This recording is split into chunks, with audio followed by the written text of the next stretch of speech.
In today's video, I'm going to show you how to delete a Namecheap website step by step, including removing the website files and, if needed, deleting the database and WordPress installation too. This is a useful tutorial if you're shutting down a site, cleaning up an old project, or making sure everything is fully removed from your hosting account. If this video helps, make sure to hit the like button and subscribe for more easy website tutorials. Alright, let's get into it. First, log into your Namecheap account. Once you're signed in, you want to head over to your hosting area, so look for the hosting list inside your account dashboard. This is where Namecheap shows all of the hosting plans connected to your account.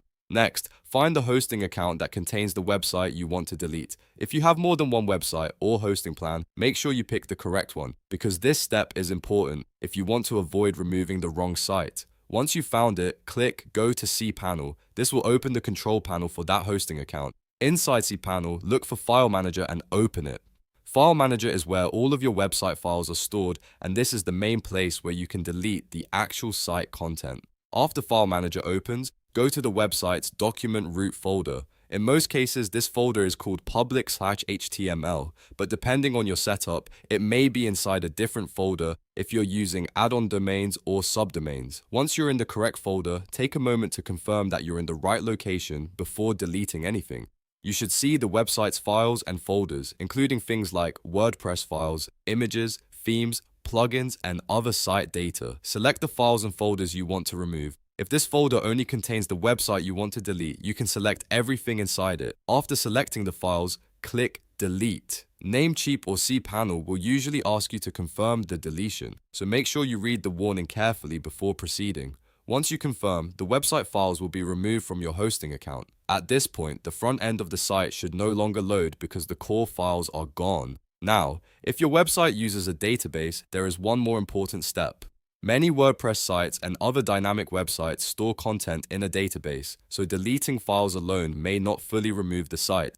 To handle this, open phpMyAdmin from your cPanel dashboard. phpMyAdmin is the tool used to manage MySQL databases. Inside phpMyAdmin, locate the database connected to your website. Be very careful here and make sure you choose the correct database, because dropping a database permanently deletes all of its data. Once you've selected the right database, click Drop to permanently delete it. Confirm the action if prompted.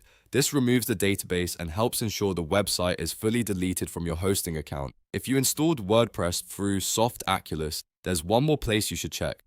Go back to cPanel and open Softaculous Apps Installer, then click WordPress and go to Installations. This section shows any WordPress installs created through Softaculous. Find the website you want to remove, then click Remove. Softaculous may give you options to delete the installation, database, and related files, so review those settings carefully before confirming. And that's it. You've now deleted the Namecheap website by removing the files, deleting the database if needed, and clearing the WordPress installation if it was installed through Softaculous.